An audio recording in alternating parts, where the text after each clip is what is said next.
Good morning, Singapore, and good morning to all my panelists. My name is Sandra. I work in Kaito, and I'll be moderating the panel today. So I think consumer crypto is something that everyone's been talking about recently. We see consumer crypto everywhere. People have been trading these football cards. People are I guess going on the similar route as like prediction markets or friend tech. They're all I guess revolved around consumer crypto. So I really wanted to touch on, each of your background. I know you guys are building very different things, but everything is sort of revolved around consumer crypto. So I'll start with Alex, and then we'll move on to Roham and Eva to give a brief introduction about what you're working on in consumer crypto. Thank you again. I'm Alex. I'm the founder of Chiliz. We are the company and the blockchain behind what we call fan tokens, which are more or less loyalty program that has been tokenized on the Chiliz chain. We work with more than 80 sports property, the FC Barcelona, Manchester City, Inter Milan, AC Milan, Paris Saint-Germain, and all of these teams, soccer/football, all over the world. And my background, we launched in 2018, so 7 years ago. And from a background perspective, I've been working in the internet space since 1996, so a long time ago, and especially in online gambling for 15 years. So regulated online sports betting and online sports betting. Very cool. We'll move on to Roham. Hey everybody, name's Roham Gharegozlou, founder and CEO of Dapper Labs. Dapper, we're also partners with several sports organizations, NBA and NFL, as well as Disney. Our company started in NFTs. We wrote the first non-fungible token standard, ERC 721, back in the day, created a product called CryptoKitties. And our thesis from the very beginning has been the most interesting use of crypto is in making consumer lives better. But these days, it's also happening, the adoption is happening really rapidly through stablecoins, through tokenized assets. And our mission at Dapper is always to bring all of the innovations happening in the crypto space, make it usable by real people. So I'd love to talk about that. It's great to be back at Token. My name is Eva. I got my start in crypto in 2018, and I've worked around the industry, but previously was a principal at Mechanism Capital. And then after an extended break, I started building a global telco powered by crypto. I'm looking forward to this panel. Thank you guys for introducing yourselves. I would first like to start the panel by asking both Alex and Roham, because you guys decided to take a blockchain first approach when it comes to consumer crypto. So both Dapper Labs and also Chiliz, you guys both have blockchains of your own. Why did you decide to take that approach of building a blockchain and taking that approach of consumer crypto rather than building something that's maybe more generalized? I think in our case, when we started in 2018, actually Solana didn't exist, and there was a lot of chain that didn't exist at that time. And the vision we had was kind of two layers. One is the consumer-facing app called socials.com, which is the wallet, the on-ramp, and all the utility provided for the tokens that we created. And then there is the chain, the foundation kind of, that is below that. So we decided to have both the infrastructure and the play on top of the infrastructure, mainly because in our case, there is a massive, let's say, ecosystem/network effect, where the more we can onboard sports property, the more we onboard sports property, because everybody wants to be on the same ecosystem. A football fan of PSG is also a fan of Barca and also a fan of an Italian team. So the more we manage to create this network effect, the more it was making sense. And so we are not, I like to say that Chiliz is not here to disrupt the financial industry. We are not here to change the world. We are not the fastest chain and will never be. But we know how to do sports. We are the sports blockchain. That's how we market it here in our booth. And so we believe that for few verticals, few niches, it does make sense to have a trio chain. So we are more an app/vertical chain rather than a generic blockchain. Yeah, for us, the situation is maybe a little bit different. So we started our company building on top of Ethereum, and now almost everything we do runs on a new crypto network called Flow, flow.com. I'm a board member on the Flow Foundation, but the two organizations are totally separate. And look, the reason Dapper built on Flow originally was just one of practicality. What we were trying to do wasn't possible on other networks. But today, Flow is serving way more developers than just Dapper. Some of the biggest builders are folks like Ticketmaster, Live Nation. Ticketmaster has minted over 100 million NFTs, dropped them to over 13 million consumers without them even knowing that there's a crypto rails behind the scenes. And I think that was always a big part of our thesis is for true consumer adoption, you have to hide the wires and you have to make the technology so easy to use. People and developers don't even know they're building on top of it. And of course, there's network effects from the applications into the network. And a big part of what Dapper is trying to do now is build things that are open from the jump, so other people can build on top of it.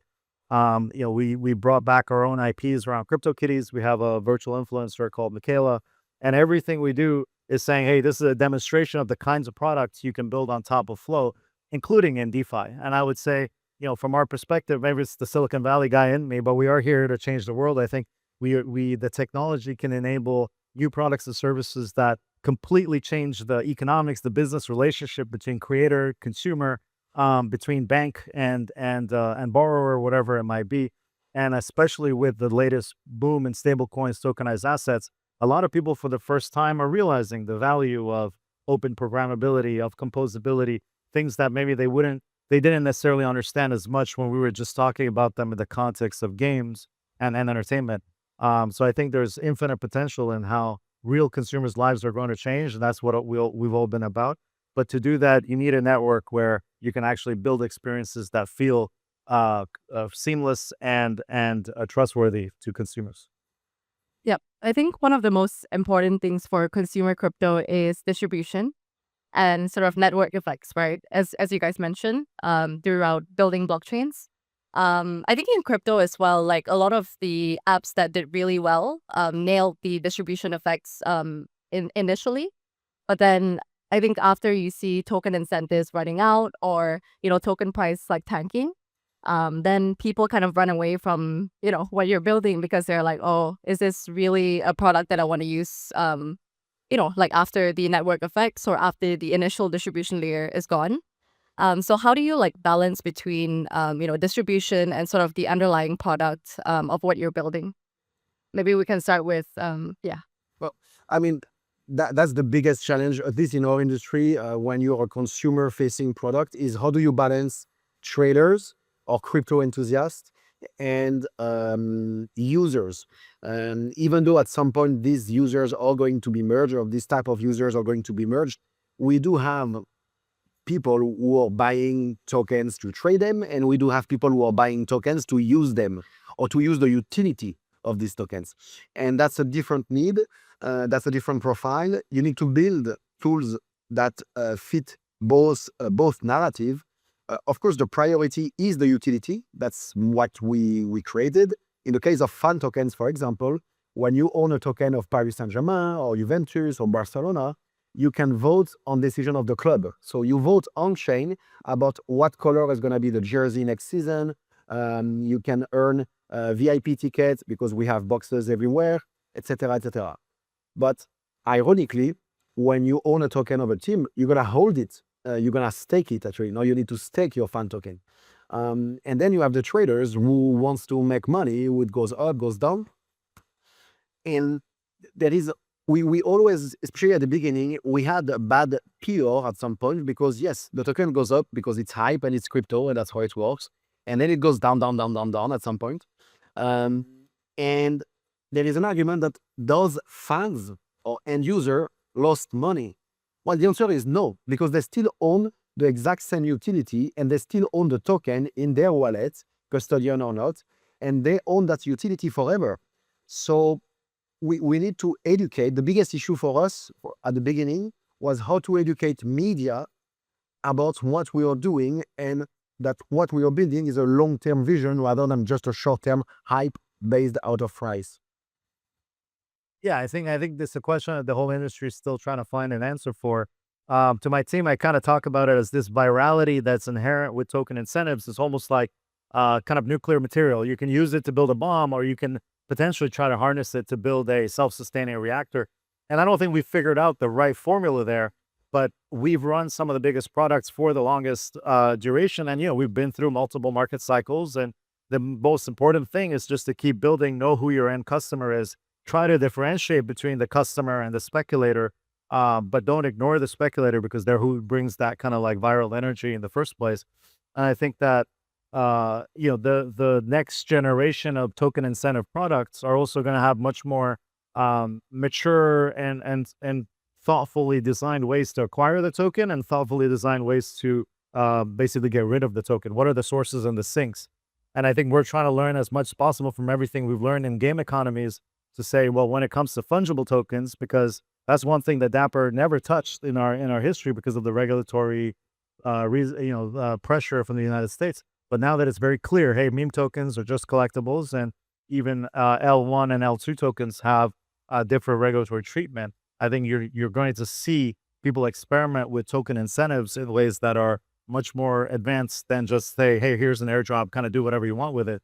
A big part of here's an airdrop, do whatever you want with it was because of the regulatory reasons, the legal advice, etc.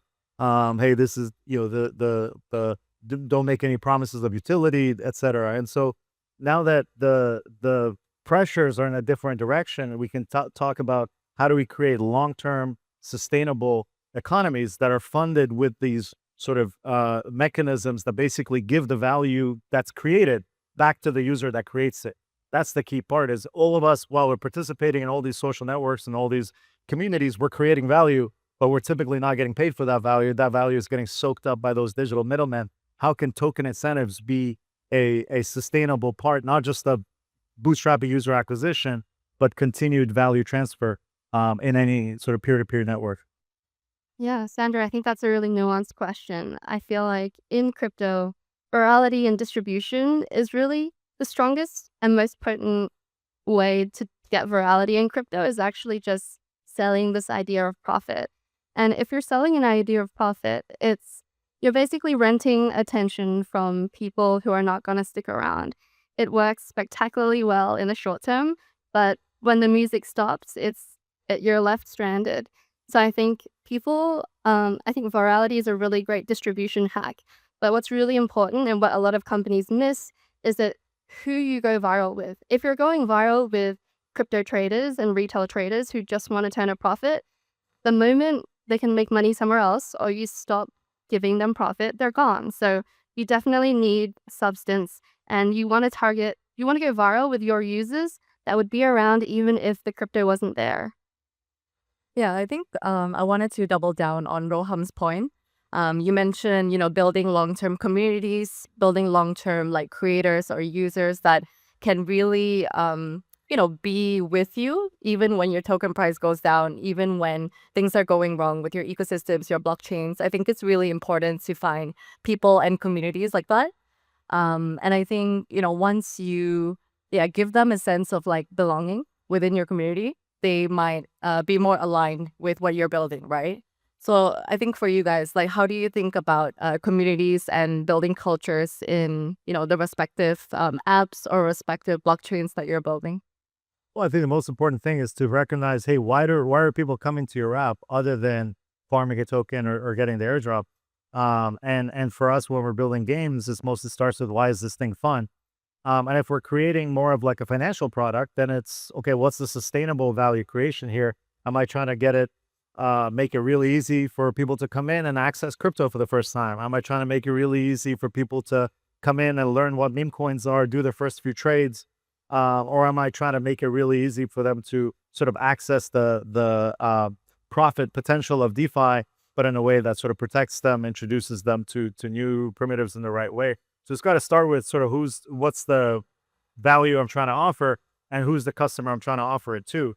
Because to your point, if there's a perfect overlap between, hey, my customer is actually the degen trader, and oh wait, the degen trader is the customer that's most interested in the airdrop, then that really works super well. And you see that in the example of products like Hyperliquid, where the token incentives are directly aimed at the community that is actually the long-term ideal customer profile of that platform and benefits from the long-term value proposition of that platform. So that's about it. And then if you're building something that's centered around, let's say, a mainstream audience, sports fan, whatever it might be, then something like token farming isn't going to make sense to them.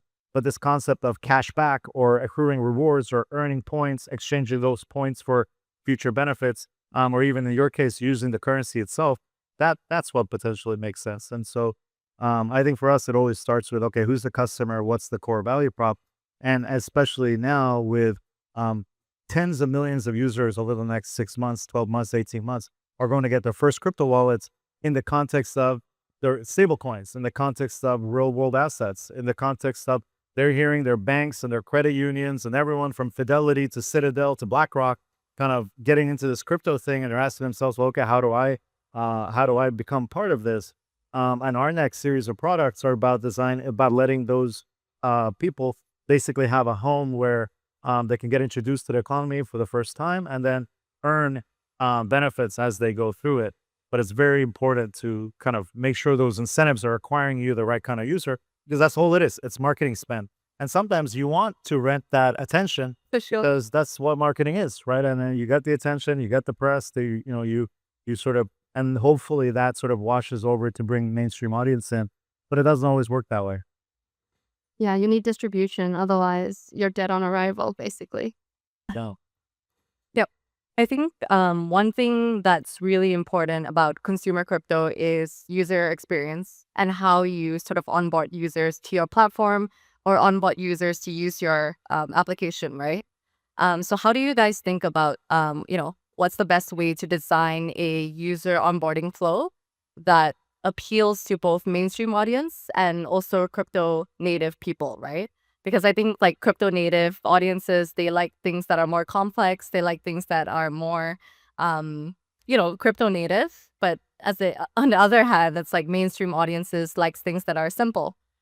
So how do you balance between, building something for crypto audience and building something for the mainstream audience? So that, I guess, at least in our case, it's a very big question. We started building our consumer-facing app called socials.com as a custodian, so regulated custodian.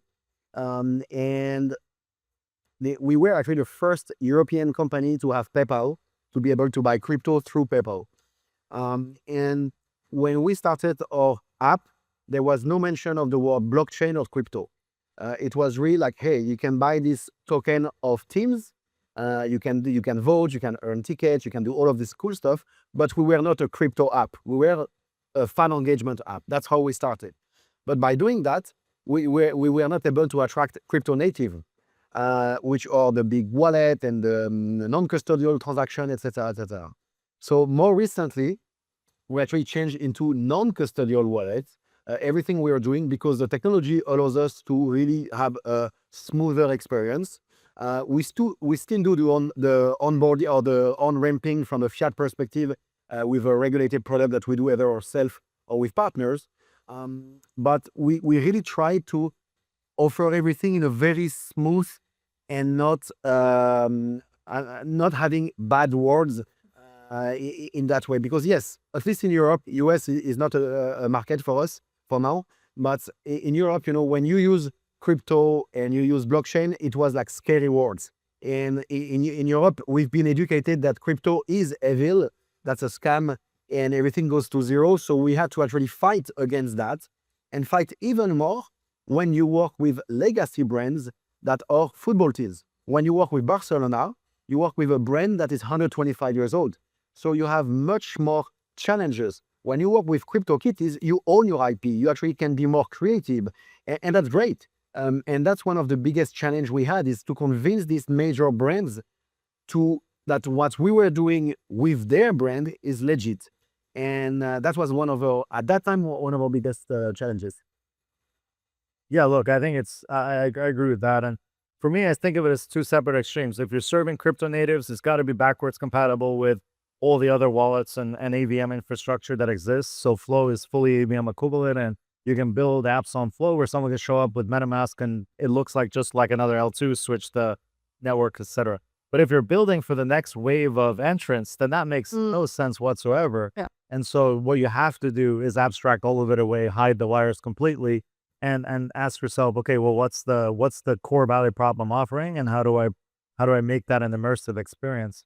Switching apps to sign transactions, downloading an app before using another product, none of that works whatsoever. And so even when we're talking about financial use cases, it's sort of like a two-way road. If you already have a wallet, then I want to be fully compatible with that wallet. I want you to feel like I'm just like another DeFi app.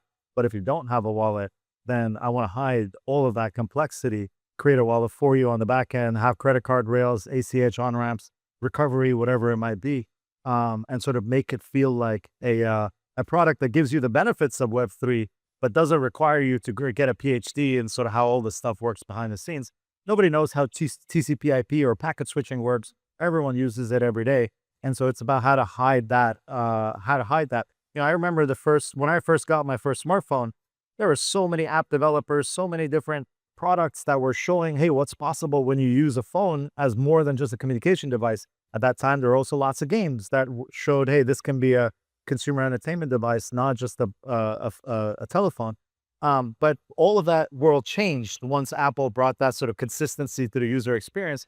And that's what was necessary to get 100 million people and eventually billions of people interfacing with the phone like that, not just, geeks like me. And so I think that's the same place we're at in this cycle, where for the first time, the infrastructure is starting to be ready for application developers, whether you're building in sort of consumer finance or entertainment or the things we're talking about, fan loyalty, whatever it might be, to sort of completely give a Web2-like experience to their customers. Yeah, I want to maybe touch a bit more on your point, because I've been thinking about this point quite a bit. But it's more like some applications, they try to hide all the complexities of, crypto complexities of like any apps. And but for some apps, they only do well because they are like a crypto native application, right? Like it's not going to do well if you kind of put it in a Web2 market. It's not going to scale that way. But just because it's on Web3, people are like, okay, this is a crypto native app. I'm going to use it. I'm going to try it. So like, I'm just trying to think like, how do you balance between making something like fully like Web2, fully stripping away all the like crypto words and, crypto lingo, versus like doing something that's, the opposite. But it's easy, no? So who's your customer? If your customer is a crypto holder and a trader, then make it fully sort of backwards compatible. If your customer is a net new person and expanding the pie, then it's kind of crazy to try to push them into that world. They'll get themselves hurt. Yeah, I think it's all about knowing your audience and I guess where they stand with things. Yeah. For us, I mean, we like to call ourselves Web 2.5. We don't think we are a Web 3 company right now, company or ecosystem. We are Web 2.5 because we are still working with this legacy community. Eventually, our job is to tokenize communities. We tokenize communities of fans of sports property, but that's our job. And so we talk to an audience that does not natively understand what we are doing, which require more education, more investment when we want to onboard them. On the other end, we have native users who understand immediately what we want to do, but don't necessarily care about the utility we are providing. So we are going back in this question about how do we balance that. But if I can just say something, I mean, I said Web 2, but what I maybe should have said is mobile native user experience, because the things that makes Web 3 special to me are true ownership, are the skin in the game which you have with all these things. It's openness and programmability, it's transparency, auditability. All of these things can still exist in a world where I show up with my credit card and I use Apple Pay. Right? There's nothing that sort of, I think the Web 2 is Web 2 to me. The negative part of it means that you don't own anything that you pay for. Your information, your data, your access to the application is mediated by the developer. You can be deplatformed at any time, and a third-party developer cannot build on top of your data without their permission. Whether there is a JP Morgan Chase or whether it's EA or whatever it is. And so everything changes in a Web3 world, even if we're trying to hide the wires and make it easy to access and make it seamless and safe to use. So I just wanted to correct myself. Yeah, 100%. I think abstracting the crypto part is only, if you're going for mainstream audience before crypto becomes mainstream, you have to abstract the crypto complexity. And I think what's more overlooked is that you need to abstract it, and then you need to teach people new crypto concepts. Because owning like tokenizing loyalty or owning digital moments, or even like having a phone bill that rewards you with airline-like points. It's not something that's been done at scale. And actually, that's the UX barrier that we need to overcome. And at the same time, we need to abstract away crypto complexity. Yep. Since we are almost running towards the end of the panel, I will maybe end with one more question. Since this panel is really about how do you bring consumer crypto into mainstream and how do you really break into the mainstream market, do you think we're there yet in terms of like, do you think that consumer crypto is at a stage where, even your mom or your grandma knows how to use it? If not, like, where do you think we are in the cycle? Me, I have a 7-year-old kid spending all my money on Roblox and Minecraft. That generation will be when really crypto become mainstream because they are fully educated about digital assets, items, and everything. And maybe not 7 years old, but the 10, 15 of today. So I think we're still 5 to 10 years of really talking mainstream as we define it today. And that's fine because like every technology and every usage, the only thing that matters is time. Yeah, look, I mean, even today, whether it's your daughter or your grandma, they can go on the App Store, download Disney Pinnacle, and I'm sure they will be able to figure out why to use it, how to use it, why it's cool. And we see both kids and parents, they really get into it. But that's just one sort of entryway, that's one product. And I think over the next 12, 18 months, tens of millions of consumers are going to get their first crypto wallets without knowing that they're crypto wallets. I think every single mainstream consumer platform, whether you're talking X or Discord or whatever it is going to be looking at, hey, what does it look like if we give wallets to our customers? Again, behind the scenes, let them hold balances, let them stake those balances, let them earn yield, let me earn yield off of their balance, whatever it might be. And I think the programmability that's going to come from putting the financial system on chain, even finance people don't fully understand it. And then the universe of opportunity for us crypto folks as developers, et cetera, is massive. And every mainstream user's assets are going to be on chain, even if they're not. And so it'll be this kind of pull that basically gets them over to this new world. And then people like us, okay, what else do we give them to do? Because once you have that install base of tens of millions of wallets, hundreds of millions of potential users, then you can start building much more interesting consumer games and applications on top of it as well. So I think that, games and entertainment, people ask us sometimes, hey, why weren't games the first thing to kind of cross the chasm? I would say, the stablecoin adoption that's happening today would not have happened if it wasn't for, Top Shot doing $2 billion of transactions, onboarding 1 million users, showing that the technology can be used by real people, and that it is production ready. Now we're going to go to trillions of dollars of transactions of volume and hundreds of millions of users. And that's great because then we can come with the next act beyond that and build on top of it. So I think mainstream adoption is happening right now, and it's the best time to be in technology in general, but I think also in crypto. Yeah, just to add on, I think mainstream adoption is inevitable. Where maybe it's happening right now, and we see it with payments, we see it with stable coins. Different countries, there's strong product market fit with stable coins. It's inevitable, and really excited for that future. Yeah, we'll wrap up the session today. Thank you so much to all my panelists. I hope you had a good time listening to their insights.